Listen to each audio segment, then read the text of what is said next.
Olá, olá pessoal, tudo bem com vocês? Sejam muito bem-vindos. Vamos chegando aqui para essa nossa aula muito especial de hoje, a nossa aula focada nas apostas para o próximo Exame Nacional da Magistratura.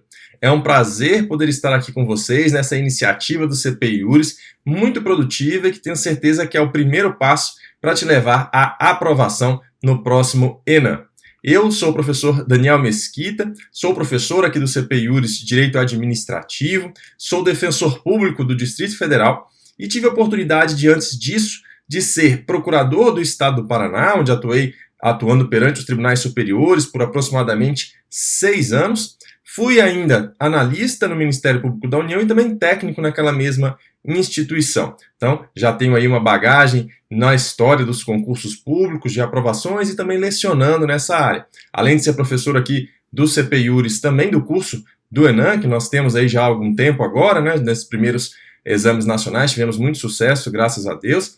E também sou o coordenador da AEJUR, a Academia de Estudos Jurídicos, que é um curso parceiro aqui do CP Iuris, específico e que já existe há 11 anos para preparação de provas orais. Então, hoje nós estamos aqui pensando nos seus primeiros passos para a aprovação na magistratura e depois eu espero te encontrar lá na frente no AEJUR para se preparar para a prova oral dos seus sonhos.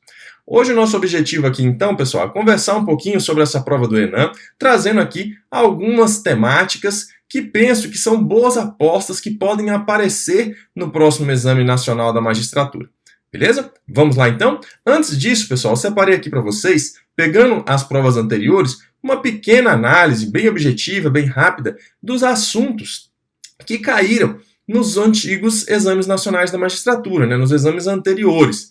É muito importante fazer essa análise, pessoal. Eu sugiro que todos vocês refaçam as provas anteriores, simulem mesmo ali e analisem item por item para que você veja por que estava certo, por que estava errado, caiu mais lei, caiu mais jurisprudência. Isso, claro, você que fizer o curso com a gente depois do Exame Nacional da Magistratura vai poder ter uma noção boa disso, né, de preparação, mas é uma sugestão que eu faço para todos, independentemente de qualquer curso que venham a fazer, é pegar as provas anteriores para realizar. Quer dizer que vai cair a mesma coisa que caiu nas provas anteriores? Não, mas são indicativos de temas que a banca tem predileção. Você vai perceber aqui comigo, da análise que eu fiz, que muitos temas se repetem e estarão aqui também nas minhas apostas, porque é quase certeza, não dá para a gente ter certeza de nada, claro, né? Mas é um prognóstico muito realista de que pode cair novamente questões daquele assunto. Vamos ver aqui o que caiu nos últimos Exames Nacional da Magistratura, antes de iniciarmos a nossa aula propriamente dita. Então, começamos aqui em Direito Administrativo, a nossa aula de apostas para o ENAM. Professor Daniel Mesquita, no primeiro ENAM, o que nós podemos verificar que foi cobrado? Veja aqui comigo, ó. Nós estamos falando aqui do primeiro. Caiu a questão da delegação do poder de polícia, um tema que a FGV adora, e mesmo já tendo caído delegação do poder de polícia, o tema de poder de polícia e essa própria ideia da delegação é uma aposta para a próxima prova. Eu vou falar depois sobre isso com vocês, porque a FGV gosta demais desse assunto e é um assunto muito importante. Caiu também a constitucionalidade da transferência de concessão com autorização do concedente, ADI 2946. O que é isso aqui, pessoal? Só para você se situar. Aqui é jurisprudência, são julgados, a banca mostra interesse por julgados relevantes e recentes do Supremo Tribunal Federal. Não tem mostrado tanto interesse assim naqueles julgados em direito administrativo, naqueles julgados tão clássicos, mas tem mostrado interesse nos mais recentes, nas repercussões gerais e em súmulas. Jurisprudência deles tem sido bem isso. Alguns julgados mais recentes, repercussão geral e súmulas. E esse julgado aqui fala sobre o artigo 27 da Lei 8987/95, que permite a transferência da concessão do serviço público mediante a autorização do poder concedente. Houve discussão a respeito desse dispositivo, claro que isso é um tema que a gente aborda com mais detalhamento no curso, né? No curso completo do ENAM, mas houve uma discussão e ao final se entendeu que é constitucional essa previsão de transferência da concessão para outra empresa, né, para outra pessoa jurídica, apenas com a autorização do poder concedente, sem a necessidade de realização de nova licitação. Isso já caiu na prova do Enem. Caiu também a lei anticorrupção, caindo aí a letra seca da lei, né? E caiu na mesma prova, pessoal, caiu responsabilidade civil do Estado 3 vezes. 3 vezes. Cobrando a questão do dano anormal e específico, repercussão geral do caso do jornalista e operação policial. Rapidamente aqui, essa questão do dano anormal e específico é aquela questão em que permite a possibilidade de se aplicar uma indenização para o particular que sofreu um dano decorrente de um ato lícito da administração. A questão falava de uma obra pública que acabou inviabilizando a atividade financeira ali, a atividade econômica de um estabelecimento que veio à falência. Por conta disso, se caracteriza um dano anormal e específico dessa atividade lícita do Estado e leva à possibilidade de indenização, certo? Tema que a gente abordou, inclusive, na contagem regressiva na época. A questão da repercussão geral do jornalista é a situação daquele jornalista que vai cobrir uma manifestação e acaba tendo alguma lesão ali, alguma mácula à sua integridade física. Em repercussão geral, o Supremo já disse que a responsabilidade do Estado é objetiva nesse caso, mas que se ele descumprir avisos claros, evidentes, avisos muito gritantes, né, e expressos de que se ele adentrar naquela área ele pode sofrer algum tipo de violação à integridade física, ele está ali assumindo risco, seria uma caso de excludente de responsabilidade da culpa exclusiva da vítima, tá? E o caso da operação policial é que é aquela situação em que alguém que está ali passando por uma situação em que está acontecendo uma operação policial e é atingido por um disparo de arma de fogo, há responsabilidade presumida do Estado na responsabilização.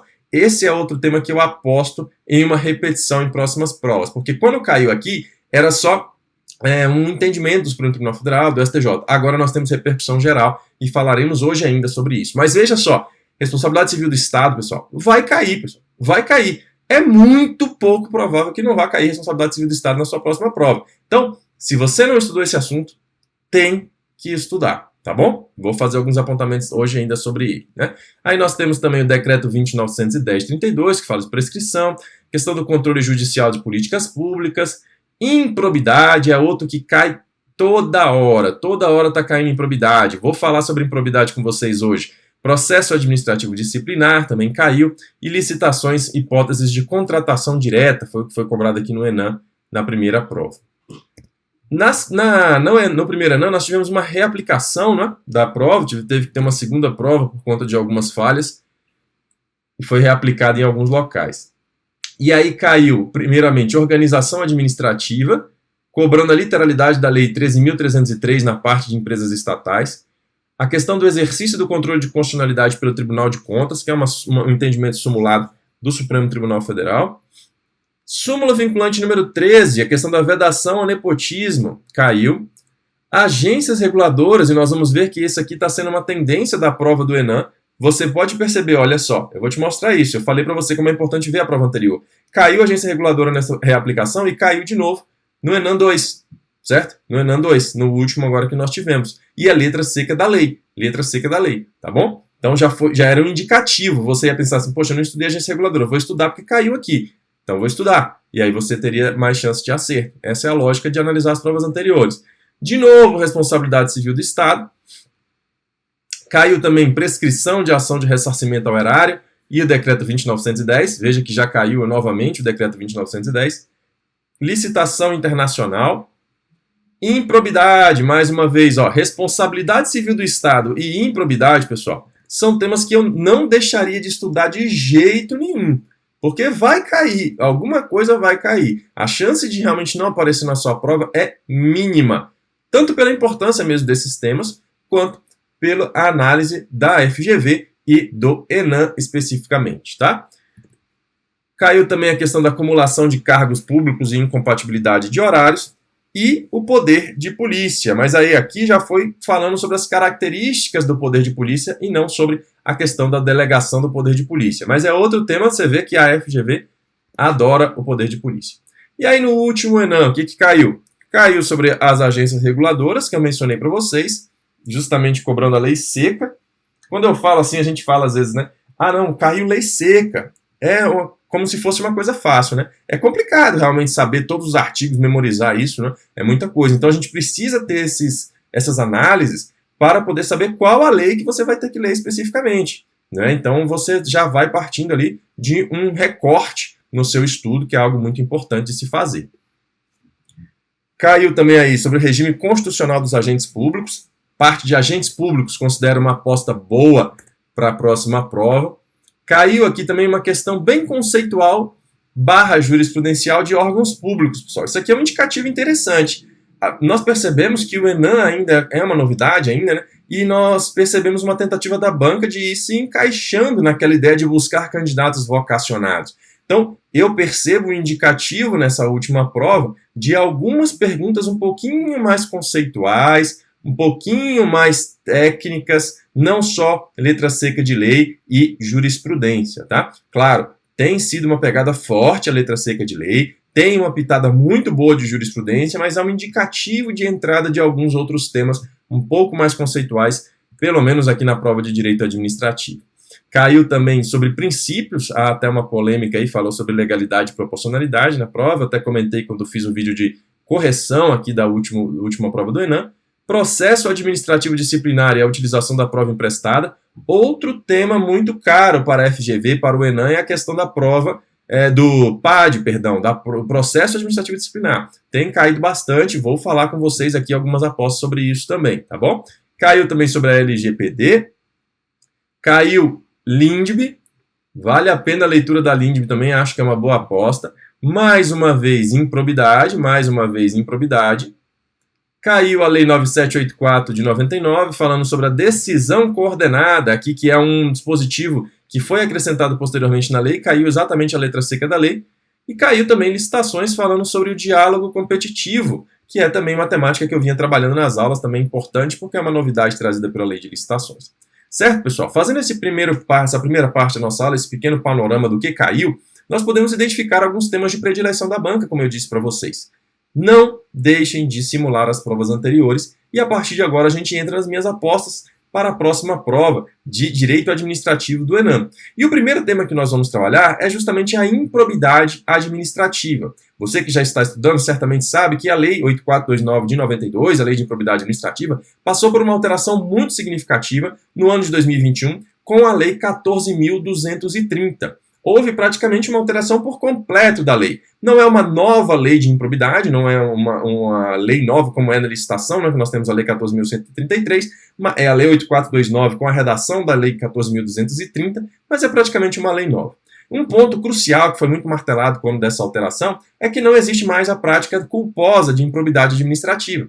Antes admitia-se a improbidade culposa no caso de dano ao erário. Agora, nem mais nessa hipótese. Não há mais improbidade culposa. Todas exigem o dolo. Mas aqui você tem que ter especial atenção. O dolo não se confunde aqui nesse caso com a simples voluntariedade do agente. Aqui exige-se um dolo específico. É um dolo, uma vontade livre e consciente voltada à prática ilícita dos artigos 9º, 10 e 11 da Lei de Improbidade Administrativa, que são as modalidades de improbidade, né? Que geram enriquecimento ilícito, que causa dano ao erário ou que viola princípios. Quem diz isso já é o artigo 1º, parágrafo 2º da Lei 8429. Fala, considera-se dolo a vontade livre e consciente de alcançar o resultado ilícito tipificado nos artigos 9º, 10 e 11 desta lei, não bastando a voluntariedade do agente. Então, pessoal, nós precisamos estar atentos e um estudo com profundidade. Eu tenho certeza que você, que estudou já esse assunto, já tinha na cabeça, não tem mais culposa, é dolo, dolo, dolo, dolo, dolo. Mas é um dolo específico, não é qualquer dolo, e o STJ já falou sobre isso também em alguns julgados importantes, tá bom? Dolo voltado à finalidade ilícita da prática da improbidade. Essa improbidade que pode ser, como eu disse anteriormente, os artigos 9, 10 e 11, enriquecimento ilícito, dano ao erário e violação aos princípios. É fundamental a leitura desses dispositivos, que lá existem róis, listas, com as condutas que se encaixam em cada uma dessas hipóteses. Mas é muito importante você lembrar que os artigos 9 e 10, enriquecimento ilícito e dano ao erário, trazem listas exemplificativas, números apertos, ou seja, é possível a prática de improbidade administrativa, ainda de enriquecimento ilícito e de dano ao erário, ainda que não seja uma conduta expressamente prevista nos artigos 9 e 10, nos seus incisos. Dá para encaixar no caput. Agora, no caso do artigo 11, violação aos princípios, o rol é taxativo. Isso é importante, tem caído muito e tem sido alvo de análise de jurisprudência do Superior Tribunal de Justiça, como vamos ver a seguir, tá bom? Então lembre que os artigos 9 e 10, trazem róis exemplificativos, enquanto o artigo 11 traz um rol taxativo. O que é isso aqui que eu coloquei? Ó? Enriquecimento ilícito, comissão e dano ao erário, ação ou omissão. É o seguinte, às vezes cai na prova uma conduta que está prevista em algum dos incisos e você tem que identificar se é enriquecimento ilícito, se é dano ao erário, o que é. No caso do enriquecimento ilícito, somente há previsão de atos comissivos, de prática de um ato doloso. Enquanto no dano ao erário, nós temos tanto a ação quanto a omissão. Então, se você percebe que é uma omissão, você já vai caminhar ali para o dano ao erário e não para o enriquecimento ilícito. Tá bom? E aí, como eu falei para vocês, existe aí essa questão do artigo 11, um rol taxativo. O que tem se discutido muito, por exemplo? Situações de processos em que a pessoa está respondendo por improbidade pelo caput, pela conduta de violação aos princípios, e aí ele alega, olha, agora tem que estar lá listado nos incisos. Eu não posso responder pelo caput de forma genérica. Tem que estar lá a conduta expressamente prevista. E aí ele pede a absolvição com base nisso. Pode acontecer a absolvição, claro, se realmente não estiver prevista. Mas existem muitas situações, e o STJ tem analisado isso, dizendo que, apesar de a conduta ter sido enquadrada no caput inicialmente, ela ainda persiste, porque está em um dos incisos do artigo 11. E aí, a isso se dá o nome de continuidade típico-normativa, que o STJ tem entendido, então, que a pessoa continua a responder por improbidade, mas agora por um dos incisos em que se enquadra ali a conduta. Claro que se não se enquadrar de fato, aí não vai haver que se falar em sanção. Aí eu trouxe aqui a título de exemplo para vocês aqui, o ARESP 1.206.630, que fala dessa questão, diz assim, ó, abolição da hipótese de responsabilização por violação genérica aos princípios administrativos previstos no artigo 11 caput da Lei de Improbidade Administrativa. Desinfluência quando, entre os novéis incisos inseridos pela Lei 14.230 de 2021, remanescer típica a conduta considerada no acórdão como violadora dos princípios da moralidade e da impessoalidade, evidenciando verdadeira continuidade típico-normativa, instituto próprio do direito penal, mas em tudo aplicável à ação de improbidade administrativa. Então, veja, continuidade típico-normativa é uma ótima aposta para a próxima prova do ENAM, na questão de improbidade administrativa, porque é uma temática que tem sido repetida, não foi só nesse julgado que o STJ analisou essa questão, tá bom? Temos outras situações em que o STJ se deparou com essa situação, tá bem? Beleza? Ainda aqui na Lei de Improbidade Administrativa, pessoal, nós temos aqui, eu trouxe para vocês um julgado do Superior Tribunal de Justiça, que foi divulgado no informativo 823, essa parte de improbidade, pessoal, tem sido cobrado muito a parte jurisprudencial do STJ, em especial do STJ. E aí no informativo 823, nós temos que o STJ afirmou a seguinte tese, ó, a exigência do efetivo prejuízo em relação ao ato de improbidade administrativa que causa lesão ao erário, prevista no artigo 10 caput da Lei 14.320, se aplica aos processos ainda em curso. Uma grande discussão que se teve com essa nova redação da Lei de Improbidade Administrativa é a sua retroatividade ou não. O Supremo Tribunal Federal já fixou no tema 1199 da repercussão geral, um tema importantíssimo também, que sempre trabalhado nas nossas aulas de improbidade, que não há retroatividade, mas que se aplica aos processos em curso, ainda que em relação a condutas que tenham sido praticadas em data anterior à vigência da nova redação. Então, se não transitou em julgado, pode haver a aplicação. E no artigo 10, nós temos a questão do dano ao erário, e ele fala agora, o texto da lei fala expressamente que deve haver uma perda patrimonial efetiva. Tem que haver uma demonstração de efetivo prejuízo.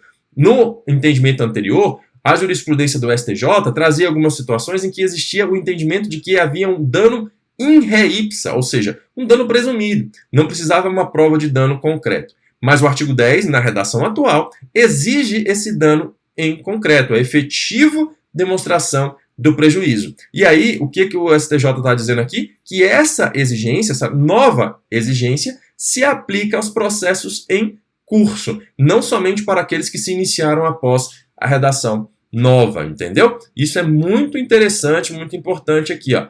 Veja, a norma do artigo 10, caput da Lei de Improbidade, passou a prever expressamente que constitui ato de improbidade administrativa que causa lesão ao erário qualquer ação ou omissão dolosa que enseja efetiva e comprovadamente perda patrimonial, desvio, apropriação, malbaratamento ou dilapidação dos bens ou haveres das entidades referidas no artigo 1º desta lei. Não há mais o dano presumido, como eu falei, tá bom? Então, o STJ fixou que a exigência do efetivo prejuízo em relação ao ato de improbidade administrativa que causa lesão ao erário, prevista no artigo 10 caput da lei, se aplica aos processos ainda em curso, tá bom? Então, não vai ter questão de retroatividade, não é? Não vai ter questão de retroatividade aqui, não é essa a discussão, e vai haver a aplicação dessa exigência aos processos em curso, tá bom? Tranquilo? Um outro ponto aqui da jurisprudência, no informativo 824, eu trouxe para vocês aqui, você vê que está saindo em quase todo informativo, tem um julgado de improbidade.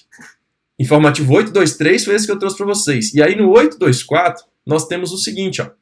É possível a aplicação das sanções de suspensão dos direitos políticos ou proibição de contratar com o poder público ou receber benefícios ou incentivos fiscais ou creditícios aos particulares que tenham praticado o ato ímprobo em conjunto com o agente público. Como assim? Se você pega lá no artigo 12 da Lei de Improbidade Administrativa, você vai ver que nós temos várias sanções para a improbidade administrativa, entre elas a suspensão dos direitos políticos e a proibição de contratar com o poder público ou receber benefícios ou incentivos fiscais ou creditícios. Tanto o agente público quanto o particular podem sofrer essas sanções. Os agentes públicos respondem por improbidade e os particulares também podem responder. Será que faz sentido o particular receber uma sanção de perda de suspensão dos direitos políticos ou de proibição de contratar com o poder público? Faz. Por quê? Porque hoje ele, como agente público, pode ser que ele não tenha interesse na vida política, mas pode ser que ele venha ter. E aí ele não vai poder ser eleito. E também, o STJ salientou, essa suspensão dos direitos políticos atinge tanto o poder, o direito de votar, quanto de ser votado, né? A questão dos direitos políticos ativos e passivos.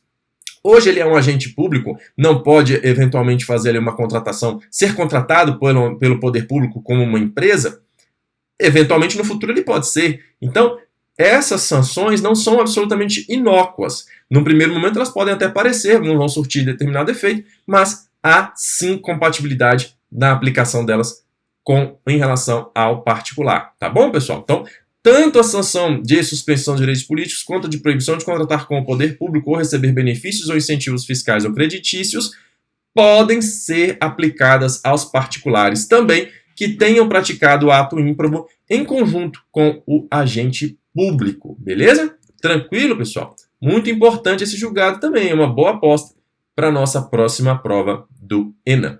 E só para finalizar essa parte de improbidade administrativa, pessoal, eu trago aqui para vocês a ADI 4295, que trouxe entendimento fixando a constitucionalidade de diversos dispositivos da lei. Existem várias ADIs, existem várias discussões, vários dispositivos com a eficácia suspensa, e isso é importantíssimo você saber também, tema que trabalhamos na nossa aula completa de improbidade aqui no CP Iuris, né? Mas eu trouxe aqui como uma aposta esses aqui que são entendimentos pela constitucionalidade do dispositivo e vou passar rapidamente aqui com vocês. Primeiramente, o artigo 2º, que fala da responsabilidade do agente político. O artigo 2º traz que os agentes públicos respondem por improbidade administrativa e coloca lá no meio o agente político. Agente político responde por improbidade? Responde por improbidade, responde por um duplo regime sancionatório. Tem o regime da improbidade e o regime do crime de responsabilidade, exceto o presidente da República. Então, o Supremo diz que o agente político responde por improbidade, exceto o presidente da República, que vai se submeter somente ao regime do crime de responsabilidade.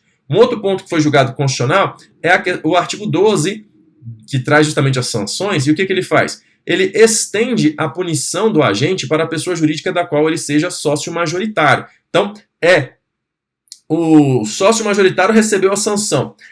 Em tese, não deveria passar para outra pessoa, por autonomia dessas pessoas, né, da existência da pessoa jurídica e da pessoa física. Isso foi alegado, inclusive, como uma violação à intransmissibilidade das sanções.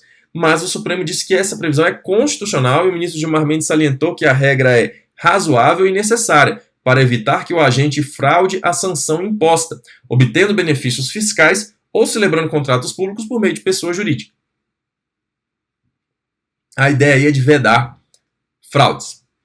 O artigo 13 também foi declarado constitucional, que é a exigência de apresentação de imposto de renda pelos agentes públicos, e aqui é importante, para posse e exercício, segundo o artigo 13, se exige a apresentação dessa declaração de imposto de renda. Anualmente ela deve ser reapresentada, e quem não apresentar ou apresentar uma declaração falsa pode ser demitido. Não esqueça disso, a sanção é demissão. E também declarou constitucional aí o artigo 15, que prevê o acompanhamento processual pelo Ministério Público, e também o 21, inciso 1º, que permite a possibilidade de condenação independentemente do efetivo dano ao erário. Essa daqui, é claro, a improbidade administrativa não protege somente o patrimônio público, não é? Tem uma proteção maior. Há, inclusive, a categoria de violação aos princípios, não é? Então, não precisa do dano ao erário propriamente dito para caracterizar a improbidade administrativa. Beleza? Beleza, pessoal? Quanto à improbidade, tem muito mais coisa de improbidade importante, pessoal, mas essas aqui são apostas que eu busquei ficar mais centrado, tanto por peculiaridades de inovação da lei, quanto por legislação, jurisprudência mais recente do Superior Tribunal de Justiça divulgado nos informativos de jurisprudência. Beleza? Vamos em frente para falar agora um pouquinho de poder de polícia. Poder de polícia que é aquela prerrogativa, aquele poder-dever da administração de limitar, restringir interesses particulares em prol do interesse público. Tem um conceito legal lá no artigo 78 do Código Tributário Nacional. Pode ser classificado de diversas formas. Nós temos aí, para a essência aqui do que a gente vai falar agora, o poder de polícia originário, exercido diretamente pela administração direta, pelos entes políticos, e também o poder de polícia derivado, exercido pela administração indireta. E esse poder de polícia que pode ser exercido de forma preventiva ou repressiva, mas é essencialmente preventivo.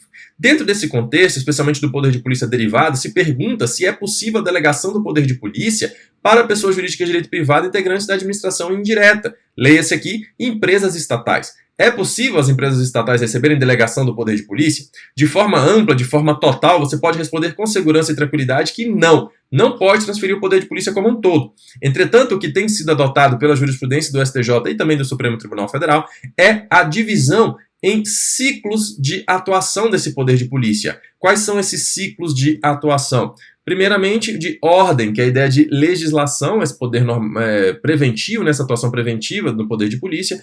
O consentimento, que é a anuência da administração com a prática de determinada conduta, concedendo aí uma licença, uma autorização. E depois temos a fiscalização, que é a verificação da compatibilidade do mundo fático com o mundo normativo. E, por fim, a aplicação da sanção, que é a aplicação de penalidade. Você verifica aí que eu coloquei um asterisco no consentimento e na fiscalização. Por quê? Porque essas duas etapas podem ser delegadas, porque são considerados atos materiais, instrumentais ou preparatórios. São meras atividades de apoio.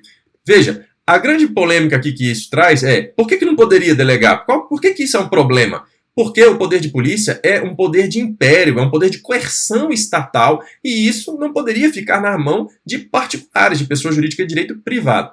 Mas como essas etapas de consentimento e de fiscalização não são o cerne do poder de polícia, são atividades de apoio, atividades instrumentais, o entendimento do STJ, que é chancelado pelo Supremo Tribunal Federal, é de que essas etapas, esses ciclos, consentimento e fiscalização, podem ser delegados. Isso você pode levar tranquilo para sua prova.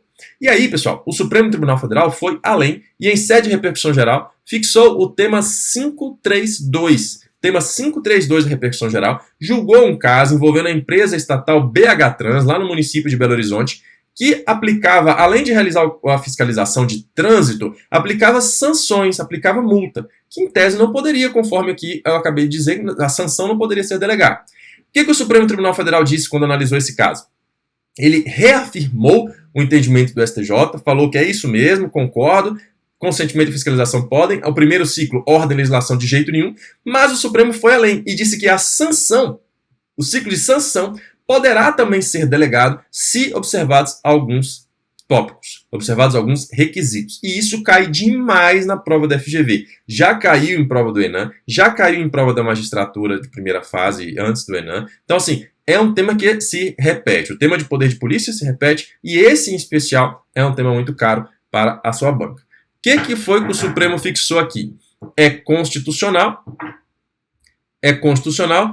a delegação do poder de polícia por meio de lei é constitucional. A delegação do poder de polícia por meio de lei a pessoas jurídicas de direito privado integrantes da administração pública indireta de capital social majoritariamente público que prestem exclusivamente serviço público de atuação própria do Estado e em regime não concorrencial. Então, se essa delegação é feita por meio de lei para uma empresa estatal que atua exclusivamente prestando serviço público, esse serviço público é de atuação própria do Estado e ela atua em regime não concorrencial, vai ser possível a delegação do poder também do ciclo sancionador. Então, não somente do ciclo de consentimento e fiscalização, que já regularmente pode ser delegado, mas também do ciclo sancionador. Essa é a tese fixada aí no tema 532 da repercussão geral Supremo Tribunal Federal. Beleza? Não esqueçam isso aí, muito importante também. Tá bom? Beleza? Vamos em frente, pessoal. Falamos de improbidade, falamos de poder de polícia e vamos falar agora de responsabilidade civil do Estado, pessoal. Responsabilidade civil do Estado cai muito. Você precisa saber os temas de repercussão geral. Isso é fundamental. Não tem como você ir para a prova do ENAM, para qualquer prova de magistratura que tenha a FGV no meio, ou ainda se fosse outra banca, sinceramente, cai muito esse tema. Mas a FGV adora temas de repercussão geral em tema de responsabilidade civil do Estado.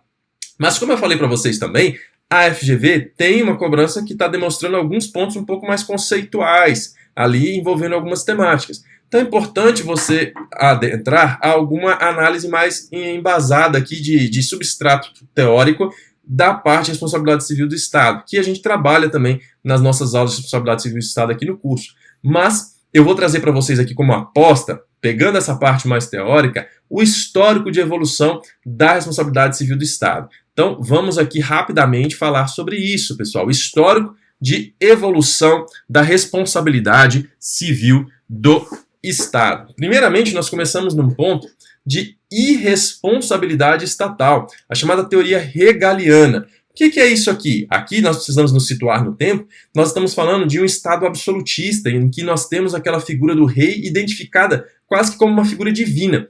Vige aquela máxima do the king can do no wrong, ou seja, o rei não erra. Se ele não erra, ele não tem que responder por nada.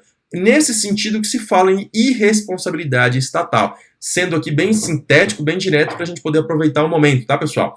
Irresponsabilidade estatal é nesse sentido. Não haverá responsabilização. O rei é uma figura divina e ele não comete erros, tá bom? Com a evolução desses modelos e paradigmas da experiência jurídica, saindo ali, abandonando o Estado absolutista, entrando mais no cenário do Estado liberal, começa a haver uma adoção de uma responsabilidade estatal num cenário ainda de responsabilidade subjetiva, ou seja, com exigência de dolo ou culpa. Primeiramente, há uma cisão em atos de gestão e atos de império. Os atos de império ainda estariam atrelados a essa noção do Estado absolutista, de um rei como uma figura quase que divina, não ensejariam responsabilização. Mas os atos de gestão já começavam a ser responsabilizados por eventuais danos que causassem.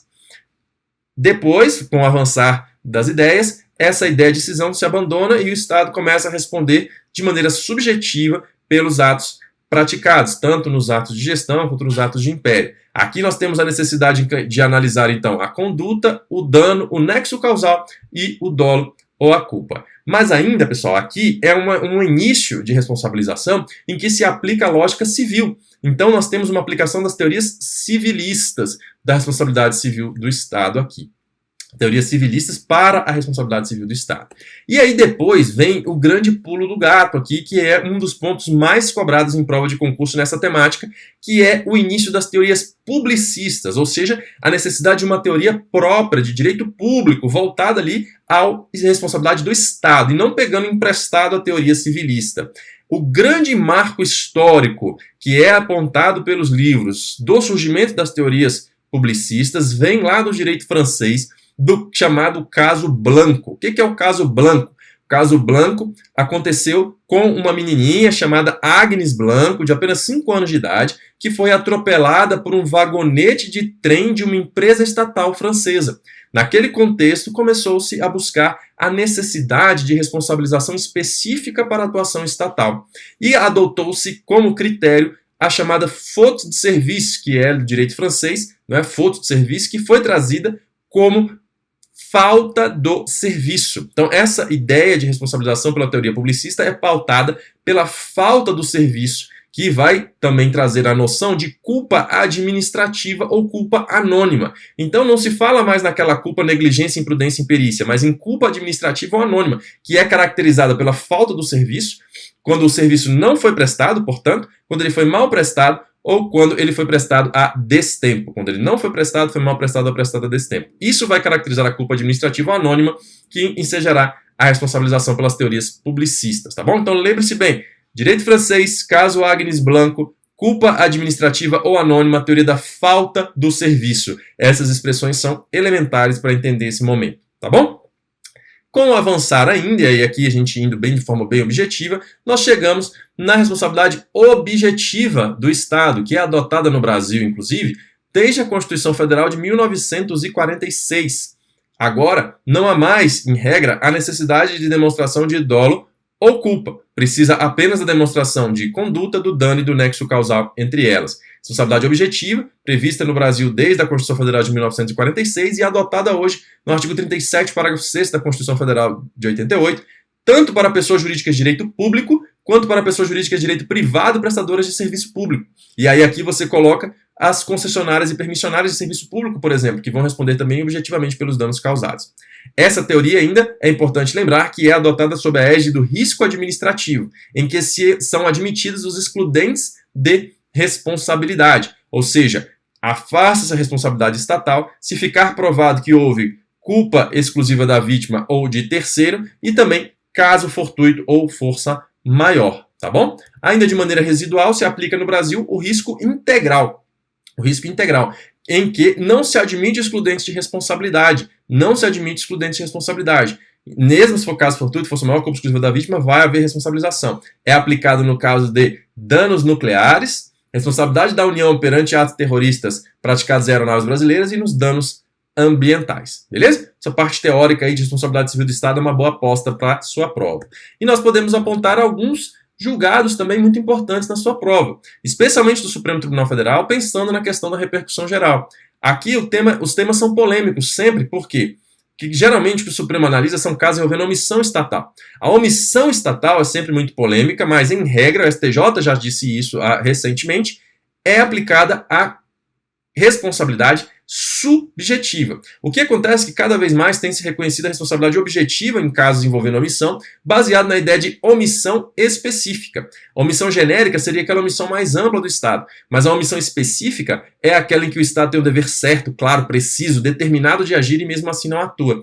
E aí atrai a responsabilidade objetiva. Temos muitos casos emblemáticos, leitura da repercussão geral do Supremo nessa temática é fundamental, mas eu separei duas aqui para a gente trabalhar hoje. Primeiro é o caso da morte do detento, em que o Supremo fixou assim: em caso de inobservância do seu dever específico, veja aí o específico que eu mencionei, aparece aí, deixando bem claro.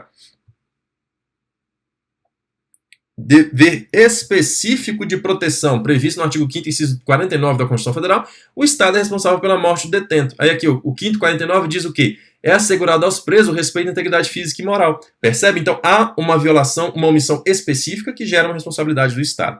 O Estado vai responder ainda mesmo que seja um caso de suicídio, por exemplo, tá? Mesmo no caso de suicídio, o Estado responde, não é entendido como uma culpa exclusiva da vítima. Somente não vai responder o Estado se ficar provado que aquela morte aconteceria de qualquer jeito, que ele nada poderia fazer. Um suicídio repentino, imprevisível, que não havia como impedir, ou um indivíduo que tinha alguma doença grave, por exemplo, que poderia morrer estando na prisão ou livre, tá bom? Caso importantíssimo esse da culpa da morte do detento. E eu trago para vocês também o tema 1237 da repercussão geral, que diz assim, ó: o Estado é responsável na esfera civil por morte ou ferimento decorrente de operações de segurança pública nos termos da teoria do risco administrativo.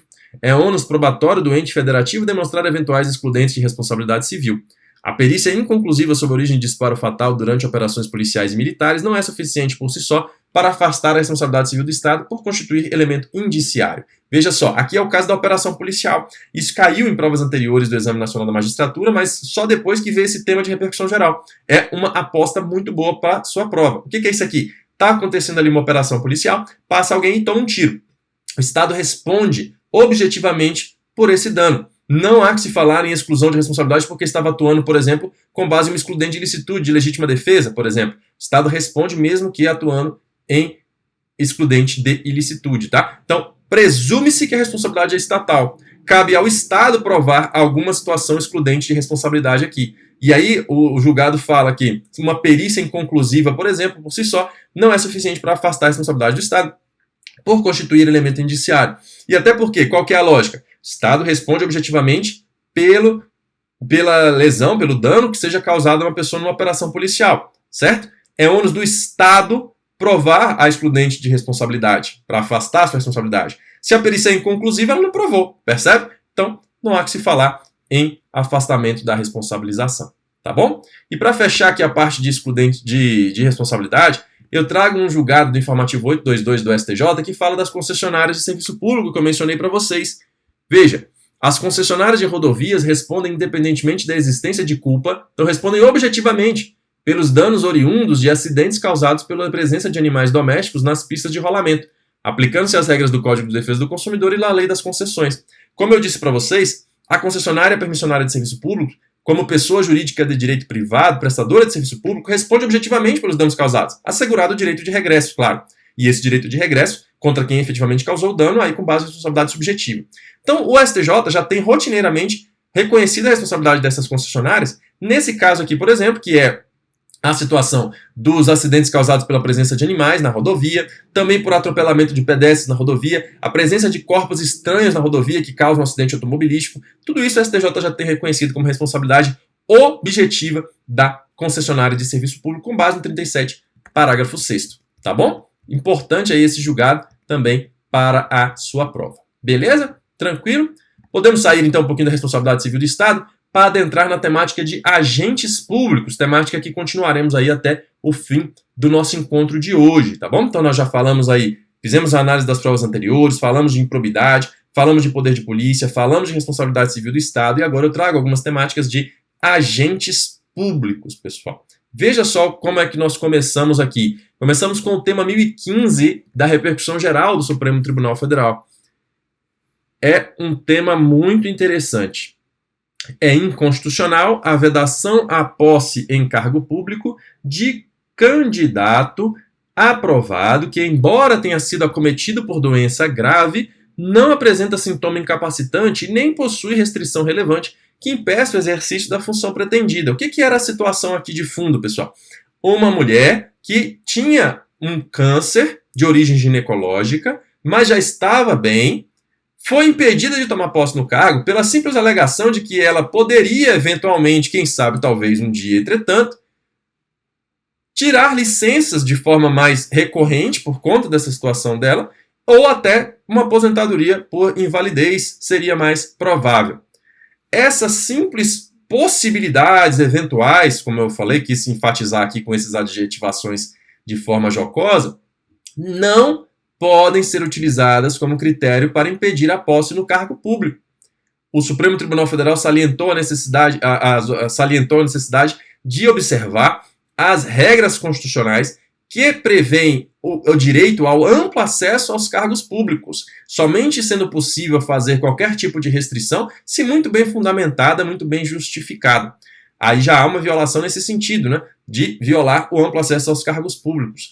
Há também aqui uma violação à dignidade da pessoa humana, ao valor social do trabalho e até mesmo uma discriminação de gênero, porque a previsão trazia apenas esse impedimento para câncer de origem ginecológica. Não trazia uma situação semelhante para homens e nem outra que acometesse ambos os gêneros, tá bom? Então, tema 1015 da repercussão geral. É inconstitucional a vedação à posse em cargo público de candidato aprovado que, embora tenha sido acometido por doença grave, não apresenta sintoma incapacitante nem possui restrição relevante que impeça o exercício da função pretendida.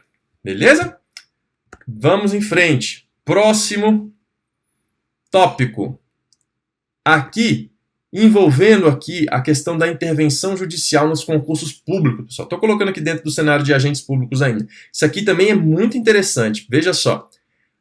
Eu trouxe aqui um julgado do Superior Tribunal de Justiça, que está aqui no final para vocês, que faz um panorama em relação ao STF também. Ó. Veja o que ele diz. Em atenção ao entendimento da Corte Suprema, a jurisprudência dessa Corte Superior igualmente reverbera a impossibilidade de o Poder Judiciário substituir a banca examinadora para reexaminar o conteúdo das questões e os critérios de correção utilizados, ressalvando-se sempre a ocorrência de ilegalidade ou de inconstitucionalidade.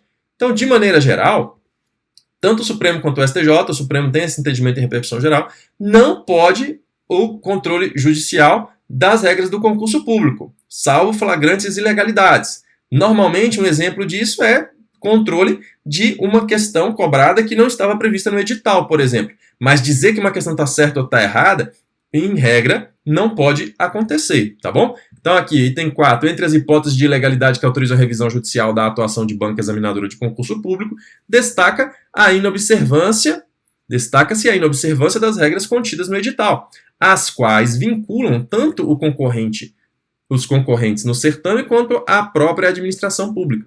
Por essa razão, a jurisprudência dessa Corte Superior é uníssona a admitir a intervenção judicial para garantir a observância de normas do edital. Não constitui ilegalidade a exigência de que a resposta apresentada pelo candidato seja precisa e bem articulada para fins de deferimento da pontuação prevista no espelho de correção.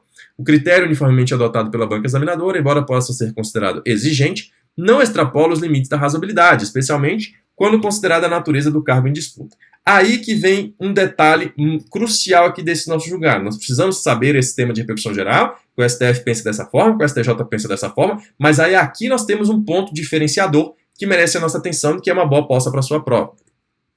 No caso em apreço, que apresenta peculiaridades que o afastam de recursos já julgados pelo STJ, a resposta apresentada pela recorrente na prova prática de sentença civil está em harmonia com a jurisprudência consolidada em precedente obrigatório do Superior Tribunal de Justiça, o tema 872.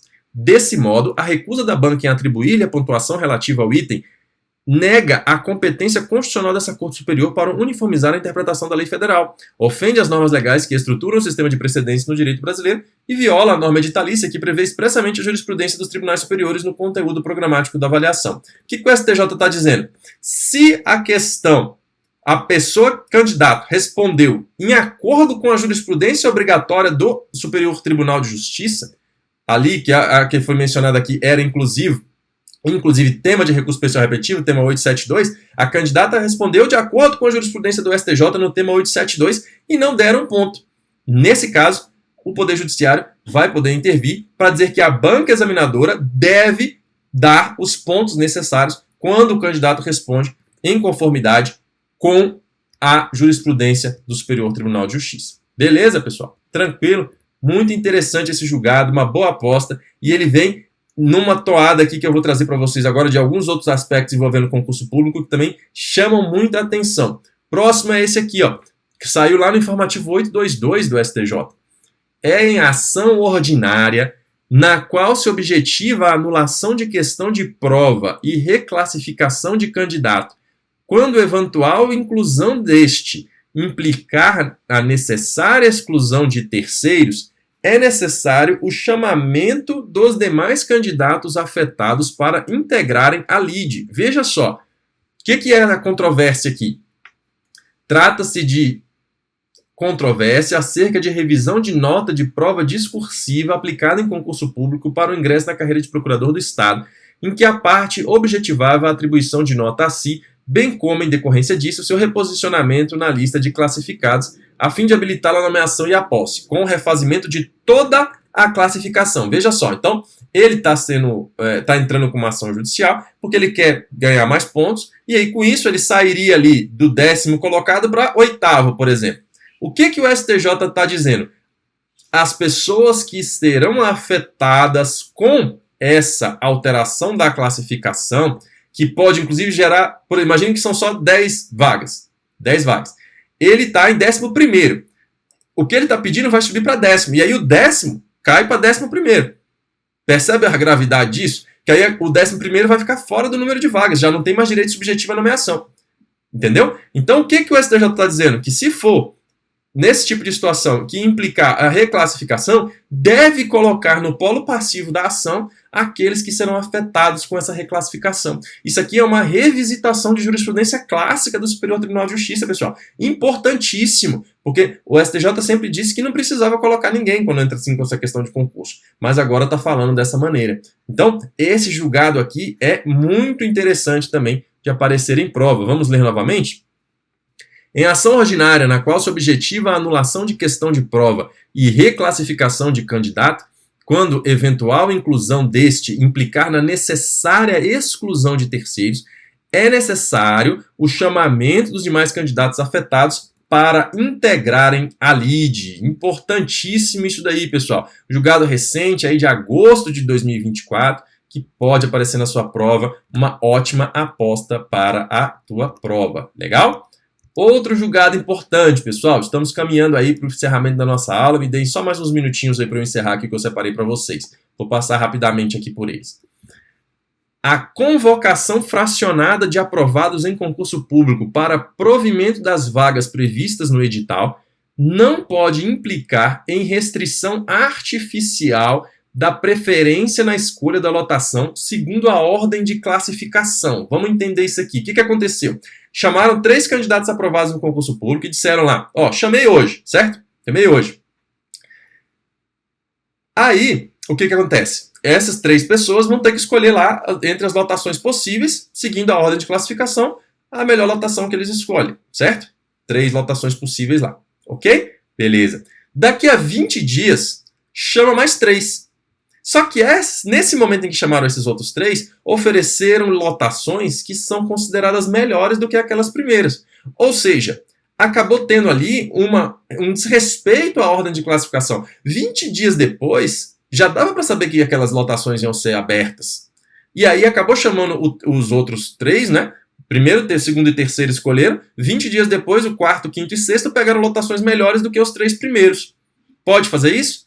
Não pode. Isso está sendo entendido aqui pelo STJ como uma restrição artificial da preferência na escolha de lotação segundo a ordem de classificação. Houve uma preterição aí daqueles candidatos que passaram em colocações melhores em detrimento daqueles que passaram em vagas depois, né, em posições posteriores, e eles escolheram lotações melhores, mesmo que em momentos diferentes, certo? Justamente porque foi ali um período muito curto, né? Um período muito curto de apenas 20 dias, tá bom? Interessante esse julgado também, não é, pessoal? Veja lá, ó. A convocação fracionada de aprovados em concurso público para provimento das vagas previstas no edital não pode implicar em restrição artificial da preferência na escolha de lotação, segundo a ordem de classificação. Aqui entendeu-se pela inobservância do princípio da razoabilidade e proporcionalidade, além da isonomia e da vinculação ao instrumento convocatório. Beleza? Julgados importantes aí para você saber, até para sua vida depois, quando você for aprovado, para você não ficar ali para trás, não escolhendo em respeito à ordem de classificação. Beleza? Próximo julgado, pessoal, que eu trouxe para vocês, selecionei alguns julgados do STJ aqui nesse contexto, e saiu no informativo 828, que também é um julgado muito importante. Veja só. Quando o juízo criminal reconhece a inimputabilidade do agente, fundada no artigo 26 do Código Penal, e profere sentença absolutória imprópria com imposição de medida de segurança, descabe a fixação de sanção administrativa, impondo-se à administração pública ao revés o dever de avaliar a eventual concessão de licença para tratamento de saúde ou de aposentadoria por invalidez. Aqui nós estamos discutindo, essencialmente, aquela ideia da independência de instâncias. Nós sabemos que, de maneira geral, temos a independência de instâncias entre a instância criminal, administrativa, civil, não havendo repercussão de uma na outra, a não ser em situações específicas, como a condenação criminal e a absolvição por negativa de autoria ou inexistência do fato. Nesse caso aqui, nós temos o quê? Uma absolvição imprópria. Entendeu-se ali, após a instauração de um incidente de insanidade mental, que a pessoa não era apta a entender o caráter ilícito daquele fato, que a pessoa era inimputável. Será que, tendo essa situação no criminal, no âmbito administrativo, ela pode ser sancionada por aquela mesma conduta? E o entendimento do STJ é que não. Mesmo existindo aí o princípio da separação de instâncias, né, da independência de instâncias, nesse caso vai haver repercussão. O STJ entende assim, pessoal, porque o âmbito criminal traz um âmbito probatório muito mais intenso, né, uma produção probatória mais intensa. Aqui temos um incidente de insanidade mental, uma análise detalhada dos fatos, temos laudos médicos que geraram essa constatação da inimputabilidade. E dessa forma, não poderia haver uma conclusão diversa no âmbito administrativo. Muito interessante isso aqui também, configurando uma situação mais excepcional, né, diante dessa questão da independência das instâncias. Beleza? Então, só para recapitular, quando o juízo criminal reconhece a inimputabilidade do agente, fundada no artigo 26 do Código Penal, e profere sentença absolutória imprópria, com imposição de medida de segurança, descabe a fixação de sanção administrativa, impondo-se à administração pública, ao revés, o dever de avaliar a eventual concessão de licença para tratamento de saúde ou de aposentadoria por invalidez. Beleza? Então essa inimputabilidade vai repercutir na seara administrativa. E por fim, pessoal, eu trago uma súmula para vocês que foi editada no final de 2023 que eu considero muito interessante, muito relevante, que é a súmula 665 do STJ a respeito do controle jurisdicional do PAD. Veja o que diz ela. O controle jurisdicional do PAD restringe-se ao exame de regularidade do procedimento e da legalidade do ato, à luz dos princípios do contraditório, da ampla defesa e do devido processo legal, não sendo possível incursão no mérito administrativo, certo? Então, de maneira geral, não é possível incursão no mérito administrativo do PAD. Mas veja só essas situações aqui, ó. Ressalvadas as hipóteses de flagrante ilegalidade, teratologia ou manifesta desproporcionalidade da sanção aplicada. Veja só que interessante, pessoal. Então, o controle jurisdicional do PAD não é possível ingressar no mérito administrativo. Tem que haver ali um controle de legalidade, do procedimento, da ampla defesa, do contraditório. Mas, se houver uma flagrante ilegalidade, uma decisão teratológica, que é aquela decisão absurda, ou uma manifesta desproporcionalidade da sanção aplicada, vai ser possível o controle jurisdicional do PAD, do processo administrativo disciplinar. Isso aqui é uma questão muito rica, pessoal, porque passa por conta daquela questão do controle judicial do mérito administrativo, que já caiu, inclusive, em provas anteriores, não isso aqui, não é? Mas essa temática de maneira ampla, falando até sobre o controle judicial do exercício das políticas públicas, né, da execução das políticas públicas. Então, é uma temática sempre polêmica, sempre interessante. Essa súmula é recente ainda, podemos dizer, né, editada no final do ano passado, de 2023,